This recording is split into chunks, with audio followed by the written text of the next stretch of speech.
तो ये कहानी है हमारे हीरो फेंग हांग की। तो अब ज्यादा स्टोरी को स्पॉइल किए बिना हम शुरुआत से इस कहानी को देखते हैं। तो इस कहानी की शुरुआत एक बड़ी सी सिटी से होती है और इस सिटी में फेंग फैमिली राज करती है। अब वैसे तो यहाँ रहने वाले हर एक व्यक्ति को फेंग फैमिली का ही माना जाता है, पर फिर भी यहाँ लोग पोस्ट और पावर को ज्यादा देखते हैं। जो जितना स्ट्रांग होगा उसकी उतनी इज्जत होगी।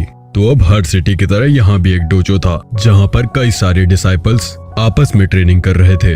वैसे उन सभी ने अभी अभी ही उस डोजो में एडमिशन लिया था, इस कारण किसी को भी कुछ ज्यादा नॉलेज नहीं थी। इसके बाद हम अपने हीरो फेंग हान को देखते हैं जो कि वहाँ डिसाइपल्स के साथ नहीं खड़ा हुआ था। दरअसल उसे उस सिटी में घोड़ों की देखभाल करने के लिए रखा गया था। सीधी भाषा में वो सिर्फ उनका एक नौकर है। अब वहाँ एक मास्टर आते हैं जो कि उन सभी डिसाइपल्स को बताते हैं कि हमारी पावर टोटल 18 लेवल में बटी हुई है। शुरू के 3 लेवल हेल्थ, स्ट्रेंथ और मूव से रिलेटेड हैं। अब इसके बाद वो एक डिसाइपल को उनके ऊपर अटैक करने को कहते हैं, लेकिन वो डिसाइपल उन्हें हाथ भी नहीं लगा पाता। अब मास्टर उन सभी से कहते हैं कि नॉर्मल आदमी 4, 5, 6 और 7 लेवल पर भी बहुत मुश्किल से पहुंच पाता है, लेकिन अगर कोई 5th लेवल पर पहुंच जाए तो उसकी स्ट्रेंथ बहुत बढ़ जाती है। वो बताते हैं कि उन्होंने अभी अभी 5th लेवल की पावर का यूज किया था। वो कहते हैं कि अगर वो 8th लेवल की पावर का यूज करते तो वो डिसाइपल अभी जिंदा भी नहीं होता। अब इसके बाद वो उन्हें बताते हैं कि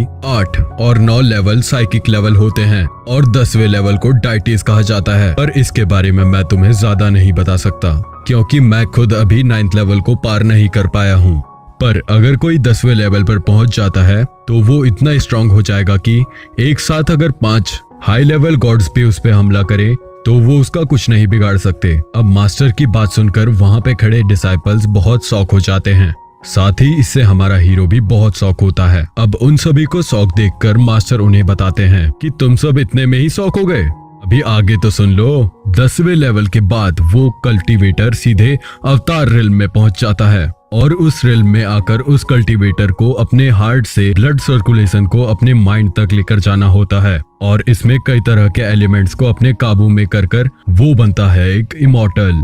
वैसे अगर कोई इतना कर लेता है तो वो फेंग फैमिली के मास्टर की पोस्ट पे आ जाएगा। अब वो उन्हें यह बात बता ही रहे थे कि तभी वहाँ पर उस सिटी की प्रिंसेस आ जाती हैं जिनका नाम मिसेस फेंग किंगवे था। अब वो भी मास्टर की बातों को स्पॉट कर रही थी और सभी डिसाइपल्स को मेहनत करने के लिए मोटिवेट कर रही थी। पर अब उसके साथ आया एक मोटा सा आदमी उससे कहता है कि प्रिंसेस आपको शिकार के लिए भी जाना है तो चलिए, वरना आप डिनर के लिए लेट हो जाएंगी। उनकी बात सुनकर हमारा हीरो सोचता है कि मुझे तो किसी ने बताया ही नहीं कि प्रिंसेस शिकार पे जाने वाली है। मैंने अभी तक स्नोई को तो खाना दिया ही नहीं। और इतना कहकर वो वहाँ से भागता है। दरअसल स्नोई प्रिंसेस के घोड़े का नाम था और फेंग हांग घोड़े की देखभाल का काम ही करता है, लेकिन अब उसे किसी ने बताया ही नहीं था कि उसे घोड़े को तैयार रखना है। अब इसी वजह से प्रिंसेस उसे कोड़े मारने की सजा दे देती है, लेकिन जब उसे कोड़े पड़ रहे थे तब उसे अपने फादर की बात याद आ रही थी। दरअसल उसके फादर भी कभी फेंग फैमिली की गुलामी किया करते थे। वो फेंग हान को कहते थे कि बेटा ये बात हमेशा याद रखना कि कभी जरूरत पड़े तो भीख मांग लेना, लेकिन किसी की गुलामी मत करना। अब ये सोच कर उसे बहुत गुस्सा आने लगता है, लेकिन फिर भी वो कुछ नहीं कर सकता था। और फिर प्रिंसेस उसे सिल्वर स्टोन के कुछ टुकड़े दे देती है उसे इतना एंटरटेन करने के लिए, और फिर वो वहाँ से चली जाती है। अब कुछ समय बाद रात के टाइम पर हम एक आदमी को देखते हैं। वो बाय हाई चैन था। अब वो जंगल से भागते हुए जा रहा था क्योंकि डोजो में सभी डिसाइपल्स को पढ़ाने वाले मास्टर उसका पीछा कर रहे थे और उनके साथ कुछ सोल्जर्स भी थे। अब उन सभी ने उस आदमी को घेर लिया था। इसके बाद वो मास्टर उस आदमी से कहते हैं कि तुम्हारे पास जो पावर, एलेक्सर और ड्रैगन पेंटिंग है वो हमारे हवाले कर दो और हम इसके बदले तुम्हें जिंदा छोड़ देंगे। लेकिन अब वो आदमी उस मास्टर को साफ मना कर देता है, जिस वजह से उनमें फाइट स्टार्ट हो जाती है। अब वो आदमी ऑलरेडी 10th लेवल पर था, इसलिए वो मास्टर उन्हें हरा नहीं पा रहे थे। लेकिन फिर उसके बाद सीन चेंज होता है और अब हम हमारे हीरो मतलब कि फेंग हांग को देखते हैं जो कि अभी एक सी के किनारे फाइट की प्रैक्टिस कर रहा था। ये सब वही मूव्स थे जो उसने दूर से छुप छुप के देखे थे, पर अब हर मूव के साथ उसे वो कोड़ों का दर्द अपनी फादर की बात याद दिला रहा था। और फिर वो फैसला कर लेता है कि मैं इस तरह एक जगह ही जिंदगी नहीं काटूंगा, मैं भी इस दुनिया की सैर करूंगा। इसके बाद सीन फिर से बाय हाई चैन के पास आ जाता है जो कि अभी भी वहीं भाग रहा था, लेकिन फिर उसे फिर से फाइट स्टार्ट करनी पड़ती। जिसमें उसका जीतना पक्का था। पर तभी वहाँ प्रिंसेस फेंग जिंग सुई आ जाती हैं। अब मैं आपको बता दूं कि जिंग सुई ऑलरेडी अवतार रिल्म में पहुंच चुकी हैं, जिसकी वजह से उनकी सुपर नेचुरल पावर एक्टिवेट हो चुकी है। तो अब बाय हाईचैन उनसे फाइट करना तो दूर, इसके बारे में सोच भी नहीं सकता था। इसलिए अब वो मौका देखकर वहाँ से भाग जाता है। लेकिन जिंग सुई तो हवा में थी, वो उसे आराम से कैच कर लेती है। बाय हाईचैन आगे भाग भी नहीं सकता था, इसलिए जब जिंग सुई उसकी तरफ अटैक करती है वो उससे बच नहीं पाता, मगर अचानक से उसके ड्रेस से एक पेपर निकालता है और उसे कवर कर पानी में ले जाता है। जिंग सुई उसका पीछा नहीं कर सकती थी, इसलिए वो उसे जाने देती है। लेकिन वो सीधा उस जगह पे पहुंच जाता है जहाँ पे फेंग हांग प्रैक्टिस कर रहा था। तो अब जैसे ही उसका ध्यान बाय हाईचैन पे जाता है, वो तुरंत उसकी नस चोक करता है। पर हाईचैन ऑलरेडी मर चुका था, क्योंकि जिंग सुई के अटैक की वजह से उसे बहुत चोट आई थी। पर अब फेंग हांग इसमें कुछ नहीं कर सकता था, इसलिए वो उसे तान कर थोड़ा सामने लाता है। लेकिन तभी हाईचैन के पास से वो एलिक्सर बाहर गिर जाता है, जिसे देखकर पहले तो हमारा हीरो सोचता है कि उसे वो रख लेना चाहिए, लेकिन फिर उसे लगता है कि एक मरे हुए आदमी से चोरी करना तो डूब मरने जैसी बात होगी, इसलिए वो उसे वापस हाईचैन के कपड़ों में रख देता है। इस कारण तुरंत ही वो फिर से जिंदा हो जाता है। पर गलती से वो फेंग हांग को गलत समझ लेता है। उसे लगता है कि फेंग हांग उससे वो एलिक्सर चुरा रहा था, लेकिन फिर वो फेंग हांग की बॉडी पर कोड़ों के निशान देखता है और समझ जाता है कि ये फेंग फैमिली की ही करतूत है। पर अब हाईचैन के पास ज्यादा टाइम नहीं था, इसलिए वो अपने एलिक्सर को फेंग हांग के हार्ट में सेट कर देता है। साथ ही उसे वो ड्रैगन पेंटिंग भी दे देता है और कहता है कि तुम्हें मेरी मौत का बदला फेंग जिंग सुई से लेना होगा। अब वहीं हाईचैन की डेथ हो जाती है और फेंग हांग से उसके लास्ट वर्ड यही थे कि तुम्हें बहुत मेहनत करनी है। अब अगले दिन हर रोज की तरह वो घोड़ों को घास खिला रहा था, तब वहाँ पर वो मोटा आदमी आता है और सबको बताता है कि प्रिंसेस कुछ दिन में दूसरे माउंटेन पर जाने वाली है, इसलिए वो अपने साथ ले जाने के लिए बहुत से स्ट्रॉन्ग लोगों को ढूंढ रही है। अब ऐसे ही मजाक में वो फेंग हांग से भी कहता है कि क्या तुम्हें भी हमारे साथ जाना है। पर फिर वहाँ पे सभी लोग फेंग हांग का बहुत ज्यादा मजाक उड़ाते हैं। इससे उसे अंदर ही अंदर बहुत गुस्सा आता है और वो वहाँ से चला जाता है।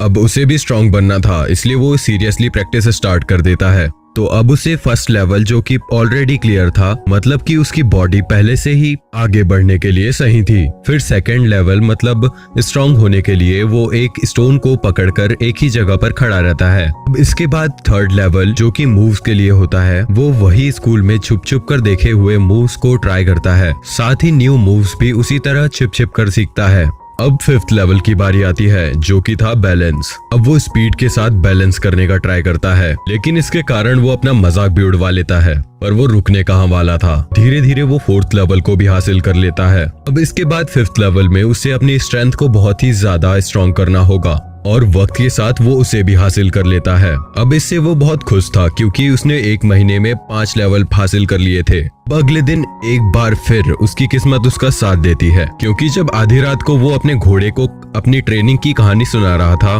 तभी वहाँ पर उस जगह पे काम करने वाले लोग आ जाते हैं जो कि फेंग हांग को परेशान करने के मूड में थे। अब वो उससे कहने लगता है कि तुम रात को घोड़े चोरी करते हो ना।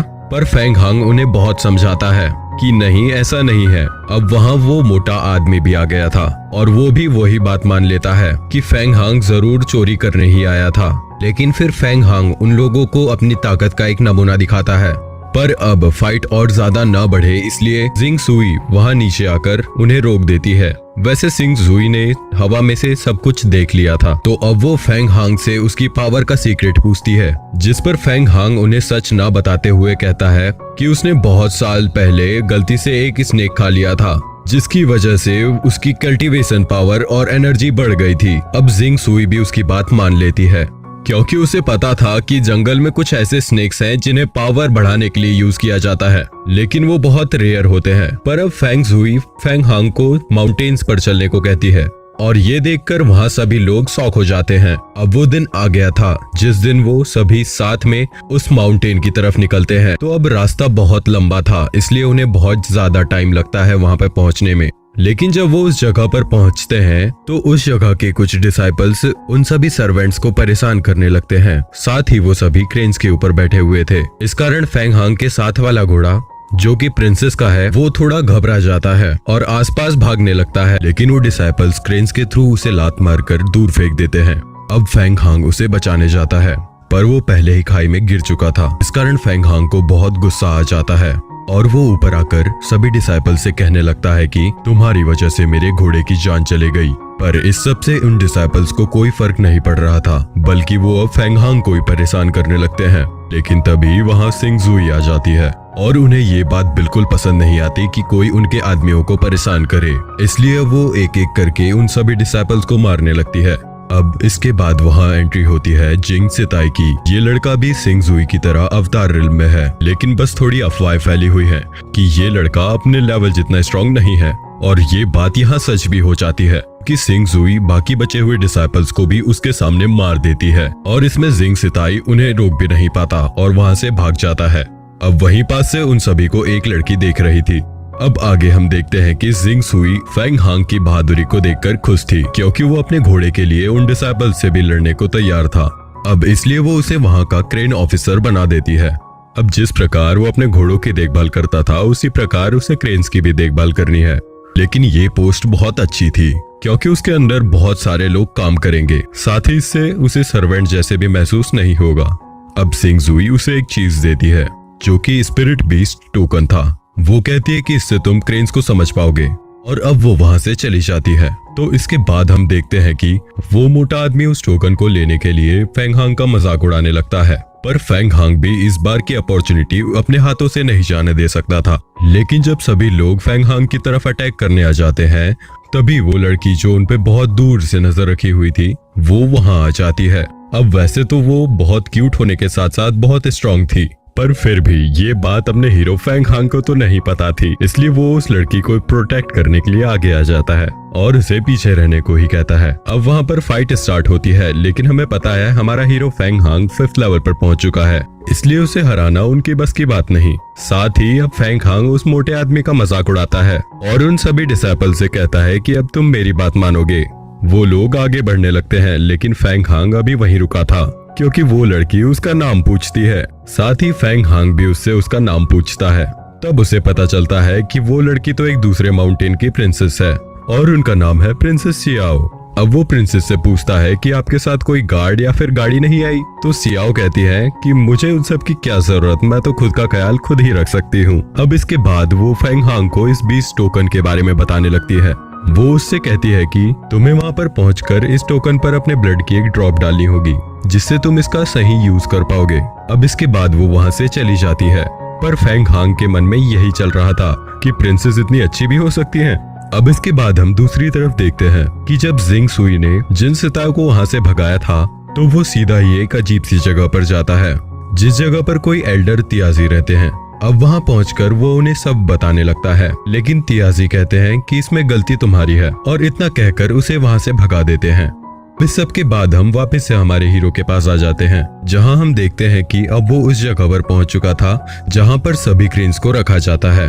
अब बैरियर के अंदर जाकर उसके सामने एक क्रेन आती है, लेकिन उसे याद आता है कि सियाओ ने उसे उस 20 टोकन पर अपने ब्लड की एक बूंद डालने को कहा था। अब जैसे ही वो उस टोकन पर ब्लड की एक बूंद डालता है, तो अचानक उसे एक आवाज सुनाई पड़ती है। वो आवाज किसी और की नहीं बल्कि वहीं खड़ी उस क्रेन की थी। अब धीरे धीरे हमारे हीरो और उस क्रेन के बीच फ्रेंडशिप हो जाती है, जिसके बाद वो क्रेन कहती है कि हम सबको बाहर घूमने जाना है, हम यहाँ बोर हो रहे हैं। तो अब फेंग हांग उनकी बात मानकर उन सभी को जाने देता है और अपने 20 टोकन से आसपास बने प्रोटेक्शन बैरियर को हटा देता है।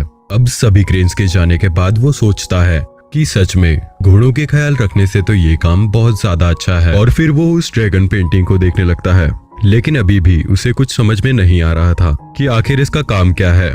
तो अब इसके बाद हम फिर से जिन सिताई को देखते हैं, जो कि इस बार किसी बड़े मास्टर के पास गया था, जिन्हें वो सीनियर हुआ कह के पुकार रहा था। तो अब वो उन्हें बताता है कि करीब 1 महीने पहले वो बाय हाइचेन के साथ फेंग फैमिली के बारे में इंफॉर्मेशन निकालने गया था, लेकिन जिंग सुई की वजह से उसका पूरा प्लान खराब हो गया और अब उसे यह लगता है कि शायद वो ड्रैगन पेंटिंग जिंग सुई के पास है। लेकिन इस बात पर सीनियर उसे ये कहकर जाने को कहते हैं कि हमारे पास कोई पक्का प्रूफ नहीं है, और जहाँ तक बात है तुम्हारे डिसाइपल्स की जिन्हें जिंग सुई ने मारा, तो उनका अभी हम कुछ नहीं कर सकते। तो अब उनकी बात मानकर जिन सिताई वहाँ से चला जाता है। फिर हम देखते हैं कि अब सभी क्रेन्स वापस लौट चुकी थी, और उस वक्त फेंग हांग कुछ लोगों को उनका खाना लगाने को कह रहा था। पर अब हमारी वाली क्रेन वहां आती है, जिसे देखकर फेंग हांग दोनों आदमियों को वापस जाने को कह देता है। तो अब क्रेन फेंग हांग को कहती है कि मुझे रोज का खाना नहीं खाना है, मुझे आज कुछ अलग ही खाना है। तो अब उसकी बात मानकर फेंग हांग कहता है ठीक है, तो हम जंगल में चलते हैं, वहीं तुम्हें जो खाना हो खा लेना। तो फिर अब वो क्रेन के ऊपर बैठकर जंगल की तरफ चला जाता है। इसमें भी बहुत मजा आ रहा था, साथ ही बहुत मस्ती मजाक करते हुए आगे बढ़ते जा रहे थे। लेकिन इस कारण वो बहुत दूर पहुंच चुके थे। पर क्रेन फेंग हांग से कहती है कि चिंता मत करो, हम रास्ता नहीं भूलेंगे। लेकिन अब वो आगे बढ़ ही रहे थे कि तभी उन्हें वहाँ पे कुछ दिखता है। तो क्रेन फेंग हांग से बोलती है कि दरअसल ये इविल इंसेक्ट का डार्क फ्यूम है। अब वो दोनों वहाँ से तुरंत ही पूरी स्पीड में भागने लगते हैं। लेकिन जो आदमी उस डार्क फ्यूम को कंट्रोल कर रहा था वो उन्हें देख लेता है और अपना डार्क फ्यूम उनकी तरफ फेंक देता है। अब क्रेन पूरी कोशिश करती है, लेकिन फ्यूम की स्पीड ज्यादा तेज थी, इस कारण वो बच नहीं पाते और क्रेन बेहोश हो जाती है। पर अब इसके बाद फेंग हांग के पास जो ड्रैगन पेंटिंग थी वो अब ग्लो करने लगती है और इसकी वजह से वो फ्यूम अपने आप ही वापस लौट जाता है। और फिर फेंग हांग क्रेन को होश में लाकर वहां से पूरी स्पीड में भागते हैं। साथ ही रास्ते में वो उसे इस सब के बारे में किसी को भी बताने से मना कर देता है। फिर हम देखते हैं कि वो आदमी सोच रहा था कि उसका डार्क फ्यूम खाली हाथ ही वापस क्यों आ गया। तभी वहाँ जिन सिताई आ जाता है और उन दोनों में फाइट स्टार्ट हो जाती है। वैसे तो वो आदमी जिन सिताई से ज्यादा लेवल पर नहीं था, लेकिन फिर भी वो ज्यादा स्ट्रॉन्ग था। इस कारण हमें पता चलता है कि जिन सिताई इतना स्ट्रॉन्ग कभी हो ही नहीं पाया, क्योंकि उसके फादर ने 5 साल पहले उस पे एक एलेक्सर का यूज किया था, जिससे वो बिना ज्यादा मेहनत किए ही यहाँ तक आ गया। अब हमें पता चलता है कि सिताई ने ही उस आदमी को वहाँ पर बुलाया था। वो उसे बताता है कि जिंग सुई के पास ही गोल्डन एलेक्सर और ड्रैगन पेंटिंग दोनों ही आ गई हैं और अब वो उस आदमी से उन्हें वापस लेने में हेल्प मांगता है। अब पहले तो वो आदमी मना कर रहा था, पर फिर गोल्डन एलेक्सर के लालच में वो हाँ कर देता है। अब इस सब के बाद हम देखते हैं कि फेंग हांग अब वापस आ चुका था। साथ ही सिहायो उसे हवा में ही देख लेती है और उसका पीछा करने लगती है। वैसे जब फेंग हांग डार्क फ्यूम में फंसा हुआ था तब उसने देखा था कि उसके पास जो ड्रैगन पेंटिंग है वो ग्लो कर रही है। अब इस कारण वो एक जगह पर बैठकर उस पेंटिंग को देखने लगता है। मगर अब उस पेंटिंग में एक बीस्ट आ गया था जो कि उस डार्क फ्यूम के कारण आया था। अब वो सोच रहा था कि ये पेंटिंग भले ही कुछ काम नहीं करती, पर इसने मेरी जान बचा ली। अब तभी वहाँ सियायो आ गई थी, पर किस्मत से उसने उस पेंटिंग को नहीं देखा था। मगर अब वो फेंग हांग को तंग करने लगती है, जिस पर फेंग हांग कहता है कि माना मैं थोड़ा वीक हूँ तो क्या तुम मुझे परेशान करोगी। अब ये सुनकर सियायो उससे कहती है कि नहीं, मैं तो तुम्हें प्रोटेक्ट करना चाहती हूँ। तो फेंग हांग उससे कहता है कि तुम चिंता मत करो, मैं इतना भी कमजोर नहीं कि मैं मेरी ही रक्षा ना कर पाऊँ। तो इतना सुनते ही सियायो उस पर अटैक कर देती है, पर फेंग हांग उससे लड़ाई नहीं करना चाहता था। लेकिन फिर भी सियायो उस पर अटैक करते ही जा रही थी। इस कारण से फेंग हांग भी अटैक करना स्टार्ट कर देता है और इस लड़ाई में सियायो का पगड़ा बहुत भारी था, जिसे देखकर ये पक्का हो चुका था कि वो ऑलरेडी 5th लेवल पार कर चुकी है। अब अंत में सियायो जीत जाती है और इसमें फेंग हांग को ये पता चल चुका था कि वो अभी कितने पानी में है। इसके बाद सियायो उसे बताती है कि तुम आउटर डिसाइपल से भी बहुत वीक हो।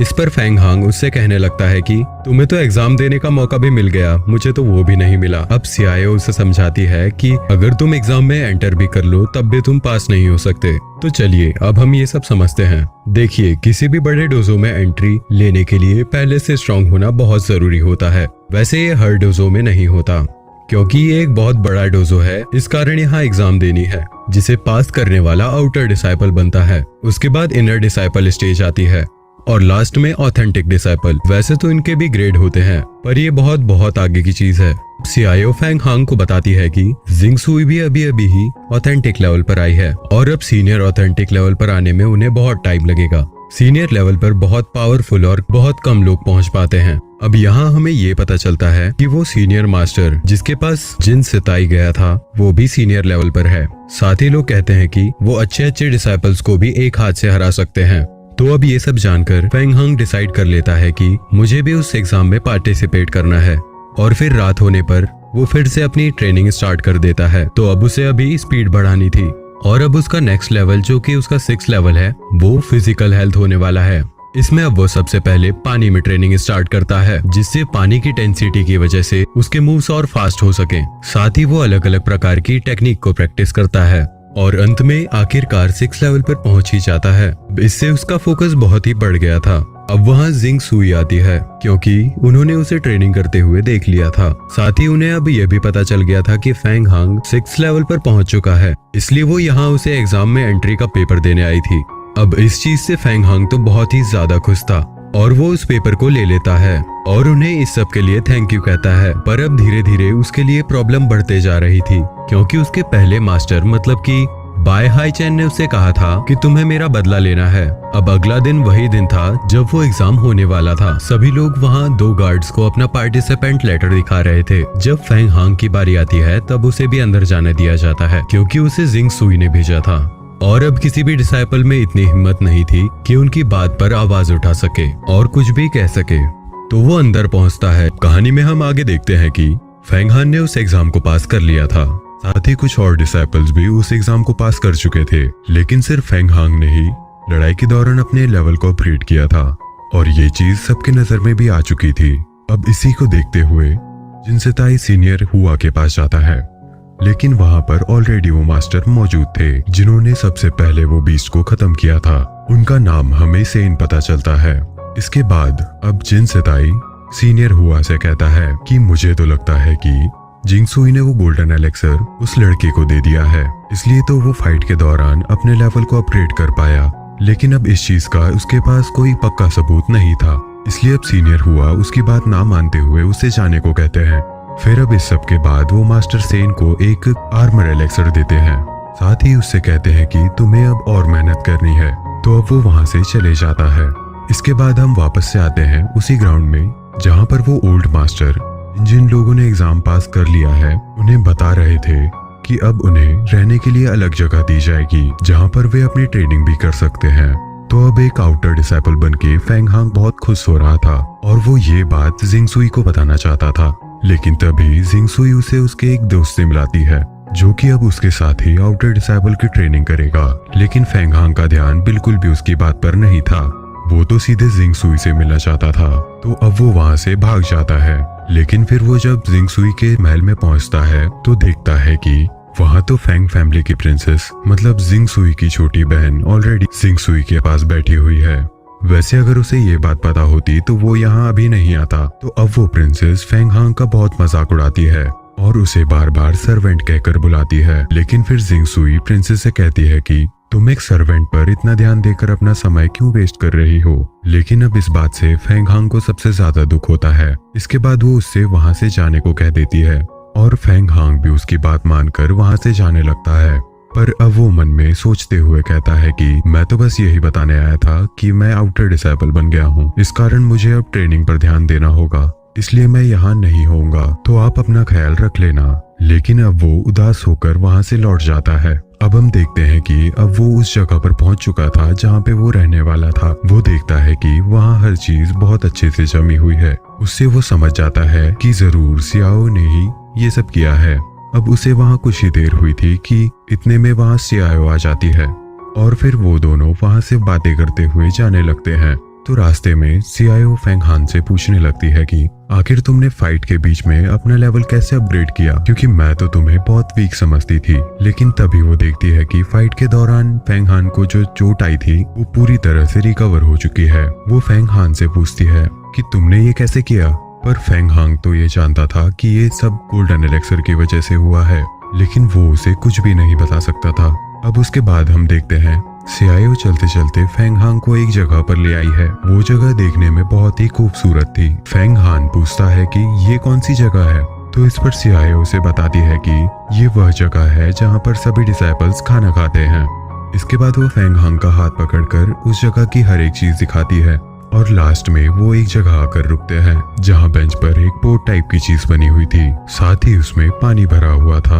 वो चेयर पर बैठने के बाद सियाओ फेंग हान को बताती है कि अभी हमने जितनी भी चीज देखी वो आउटर डिसाइपल्स के लिए बिल्कुल फ्री है, लेकिन ये तो कुछ भी नहीं। वो बताती है कि जब हम इनर डिसाइपल्स की स्टेज पे आएंगे तो हमें कई तरह की टेक्निक यूज करने मिलेगी जो इतनी सीक्रेट है कि इनके ही पुराने आउटर डिसाइपल्स को भी इसकी कोई भनक नहीं होती। और तो और कहते हैं कि उन ट्रेनिंग से कोई भी अवतार रिल्म में जा सकता है।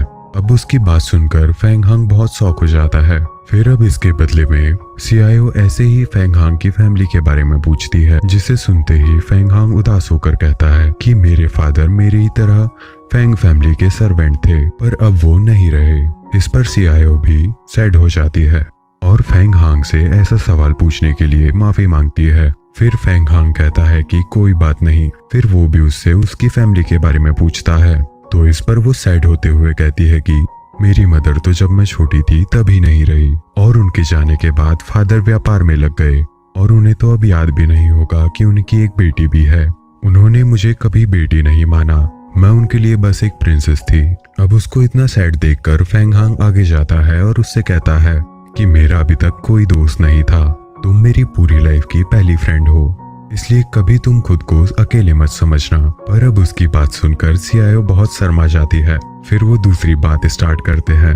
आती सियाओ उसे खाना ऑर्डर करने की ट्रिक बताती है। अब वो खाना खा रहे थे तभी जिंग आ जाता है। अब वो उस बात को बताता है जो वो आउटर डिसाइपल बनने के बाद बता रहा था, पर तब फेंग हांग को जिंग सुई के पास जाना था, इसलिए वो ये बात तब सुन नहीं पाया था।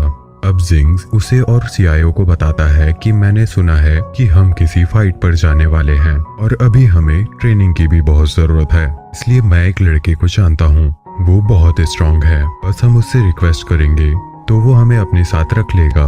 अब सियाओ तो साफ मना कर रही थी, पर फिर फेंग हांग को जिंग पर पूरा भरोसा था, इसलिए वो हाँ कर देता है। इसके बाद जब वो उस लड़के से मिलते हैं तो वो लड़का तब खाना खा रहा था। फिर जब जिंग उससे कहता है कि वो उसके एक दोस्त को आपसे मिलाने लाया है, तो पहले वो लड़का उसे इग्नोर कर देता है। फिर उस लड़के का दोस्त उसे बताता है कि ये लड़का जिंग सुई का नौकर है। अभी सुनकर वो फेंग हांग का बहुत मजाक उड़ाने लगता है, साथ ही वो उसे बार बार सर्वेंट कहकर पुकार रहा था। अब इस कारण फेंग हांग में और उस लड़के में फाइट स्टार्ट हो जाती है। अब जैसा कि जिंग ने बताया था उसके मुताबिक वो लड़का बहुत स्ट्रांग था। वैसे तो दोनों का लेवल यहाँ सेम 7th ही था, पर वो लड़का स्ट्रांग इसलिए है क्योंकि वो 7th लेवल के पीक पर है और हमारा हीरो अभी अभी ही 7th लेवल पर आया है। इस कारण अब वो उस लड़के से जीत नहीं पा रहा था। साथ ही अब लड़ाई के कारण उसे बहुत चोट भी आ चुकी थी। इसके बाद वो सियाओ के साथ वापस उसी जगह पर चले जाता है जिसे डोजो ने आउटर डिसाइबल्स ले दिया था।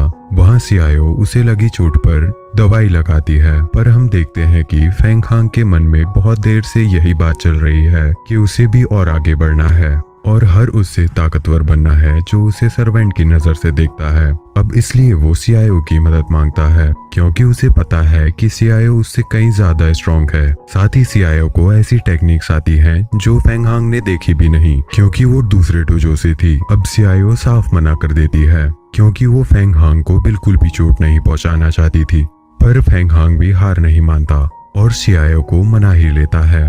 अब इसके बाद वो दोनों ट्रेनिंग स्टार्ट करते हैं, पर पहले दिन तो फेंग हांग सियाओ को टच भी नहीं कर पा रहा था, मगर वो हार नहीं मानता। सुबह से लेकर शाम तक बिना रुके प्रैक्टिस करते रहता है। साथ ही सियाओ भी उसका पूरा साथ देती है। अब आखिर कुछ दिन बाद उनकी मेहनत रंग लाती है और अब हमारा hero Feng Hong 7th level को पार कर 8वें लेवल पर कदम रख चुका है। यह 8वां लेवल सुपर पावर की तरह है। इसमें बॉडी अपने आप ही लगे चोटों को ठीक करने लगती है और इसके साथ साथ उस कल्टीवेटर की स्ट्रेंथ असीमित रूप से बढ़ जाती है। तो अब इसके साथ फेंग हांग बहुत ज्यादा स्ट्रांग हो चुका था। अब वो प्रैक्टिस करने के लिए सियाओ को थैंक्स बोलता है, लेकिन इसके साथ वो उससे ज्यादा ताकतवर भी हो चुका था। तो अब वो सियाओ से कहता है कि अभी तक तुमने मुझे प्रोटेक्ट किया था, लेकिन अब मेरी बारी है, अब मैं तुम्हें प्रोटेक्ट करूंगा। अब इसके बाद वो दिन आ जाता है जिस दिन एग्जामिनर वाले मास्टर सभी आउटर डिसाइपल्स को माउंटेन बैंडिट्स मतलब कि लुटेरों के बारे में बता रहे थे। साथ ही वो उन्हें कहते हैं कि यहाँ से निकलने के बाद उन्हें बहुत संभल कर रहना होगा। फिर इसके बाद वो उन्हें 2 होलोग्राम देते हुए कहते हैं कि ये दोनों इविल साइड के बहुत पावरफुल मेंबर हैं। साथ ही इन दोनों के वहाँ पर मिलने के बहुत ज्यादा चांसेस है। अब साथ ही साथ वो ये भी बताते हैं कि उन दोनों मेंबर्स में से किसी एक को भी मारने पर इनाम में इमॉर्टलिटी एलेक्सर मिलेगा। अब ये सुन वहाँ खड़े डिसाइपल्स बहुत शॉक हो जाते हैं। वैसे हम ये भी देखते हैं कि इस मिशन पर कुछ डिसाइपल्स नहीं जा रहे हैं, पर अब जो कोई भी उनमें से जा रहा है हम किसी न किसी को जानते ही हैं। एक बार हम उनको देख लेते हैं। तो एक तो हमारा हीरो फेंग हांग जा रहा है, उसके साथ सियाओ, जिंग जा रहा है। दूसरी तरफ वो लड़का जिसने फेंग हांग का मजाक उड़ाया था वो भी जा रहा है। पर हम देखते हैं कि वहाँ पर मास्टर सेन भी थे और वो भी उनके साथ जाने वाले थे और वो उन सभी डिसाइपल्स में से सबसे स्ट्रांग थे। वैसे मास्टर सेन के कुछ साथी डिसाइपल्स भी वहाँ जा रहे थे। ये बस मैंने इसलिए बताया क्योंकि अब आगे मेनली हम इन्हीं सभी को देखेंगे। अब सभी डिसाइपल्स वहाँ से चले जाते हैं और अब इसके बाद हम देखते हैं कि फेंग हांग उस बदतमीज लड़के को रोकता है और कहता है कि क्यों ना हम उस फाइट को पूरा कर लें जो उस वक्त अधूरी रह गई थी। तो अब लड़ाई का रिजल्ट हमें तो पता ही था। तो इसके बाद अपने दोस्त को पिटते देख एक लड़का जो कि उस बदतमीज लड़के का दोस्त था, वो अपनी तलवार फेंग हांग की तरफ फेंकता है। वैसे तो तलवार मामूली नहीं थी, वो एक ब्लड रिफाइनिंग वेपन थी जो कि उसकी ही बात मानती है क्योंकि उसने अपने ब्लड से कनेक्ट किया है। वैसे किसी भी ब्लड रिफाइनिंग वेपन या फिर ब्लड रिफाइनिंग ट्रेजर को अनरिफाइन करना बहुत मुश्किल है। साथ ही कईयों को तो ये भी नहीं पता कि उसे अनरिफाइन कैसे करते हैं। तो अब वो तलवार सीधे फेंग हांग के चेस्ट और पेट के बीच में लगती है जहां वो ड्रैगन पेंटिंग रखी हुई थी। तो डार्क फ्यूम की तरह इस बार भी वो ड्रैगन पेंटिंग तलवार को एब्जॉर्ब कर लेती है और फेंग हांग देखता है कि उसे तो चोट लगी ही नहीं, पर वो समझ गया था कि ये ड्रैगन पेंटिंग नहीं किया है। अब वो लड़का जिसकी ये तलवार थी वो बहुत चिंता में आ चुका था। साथ ही वो बार बार फेंग हांग से रिक्वेस्ट करता है कि प्लीज मेरी तलवार मुझे वापस दे दो, मैं दोबारा कभी ऐसा नहीं करूंगा। दरअसल वो स्वॉर्ड उसके लिए बहुत जरूरी थी। तो अब फेंग हांग को समझ में नहीं आ रहा था कि वो क्या करे क्योंकि वो सच भी नहीं बता सकता, पर वो लड़का बार बार रिक्वेस्ट कर रहा था। साथ ही उस लड़के के साथ एक लड़की भी थी जो कि उस लड़के की सीनियर थी। उसे वो लड़का सीनियर मो कह के पुकार रहा था। तो अब वो भी फेंग हांग से यही कहती है कि इसे माफ कर दो और वो तलवार इसे वापस दे दो, वो हमारे लिए बहुत जरूरी है। लेकिन अब फेंग हांग के लिए ये पॉसिबल नहीं था। तो वो थोड़ा सोचकर जवाब देता है कि मैं भी इस बारे में कुछ नहीं कर सकता, मुझे अपनी सीनियर जिंग सुई से पूछना होगा, उसके बाद मैं आपको आपकी तलवार वापस कर दूंगा। अब बात मानकर वो लड़की वहां से चली जाती है। अब इसके बाद सीन चेंज होता है और हम देखते हैं कि फेंग हांग क्रेन के साथ कहीं जा रहा था।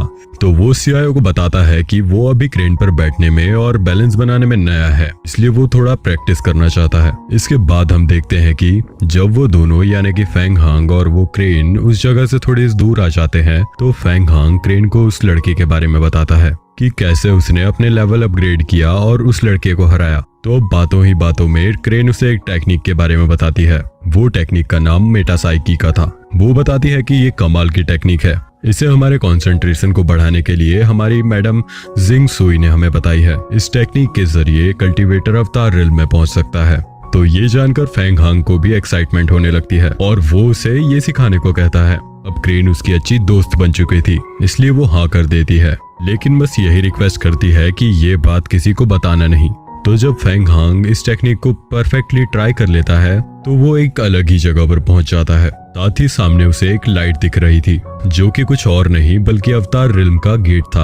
अब हमारा हीरो फेंग हांग उसकी तरफ कदम बढ़ाता है, लेकिन वो 1-2 कदम से ज्यादा नहीं जा पा रहा था। दरअसल ये उसकी ताकत थी क्योंकि वो कदम तभी आगे बढ़ा सकता था जब वो उसके काबिल हो। अब फिर वो नॉर्मल वर्ल्ड में आ जाता है और एक गुफा जैसी जगह पर क्रेन को रुकने को कहता है। अब वहां रुककर वो क्रेन से कह देता है कि तुम यहाँ नजर रखो कि कोई आ तो नहीं रहा, और इसके बाद वो उस ड्रैगन पेंटिंग को देखना चालू करता है। साथ ही उसके मन में ये आता है कि क्यों ना उस पर अपनी एक ब्लड की बूंद डाली जाए, क्योंकि उसे लग रहा था कि शायद इससे वो पेंटिंग उसके ब्लड के साथ रिफाइंड होकर कनेक्ट हो सके। अब ना जाने कैसे उसका तुक्का बिल्कुल निशाने पर लगता है और सच में वो ड्रैगन पेंटिंग उसके ब्लड के साथ कनेक्ट हो जाती है। अब इसके बाद सीन चेंज होता है और हम जिन सिताई को देखते हैं जो कि अभी उस तलवार वाले लड़के को भगाने में बिजी था क्योंकि वो उसे बार बार हेल्प मांगकर परेशान कर रहा था। अब उस लड़के के जाने के बाद वहाँ पर इविल सेक्ट का एक आदमी आता है जिसका होलोग्राम हमने डोजो में देखा था। अब जिन सिताई उसे कहती है कि अभी सब माउंटेन बैडरिट से लड़ने जाएंगे। साथ ही मुझे खबर मिली है कि जिंग सुई भी उसके पीछे जाने वाली है, ये देखने की वहाँ कोई बड़ा खतरा तो नहीं। अब जिन सिताई उससे कहती है कि यही सही मौका है मेरे लिए और ये तो तुम जानते हो कि तुम उसे हरा दोगे।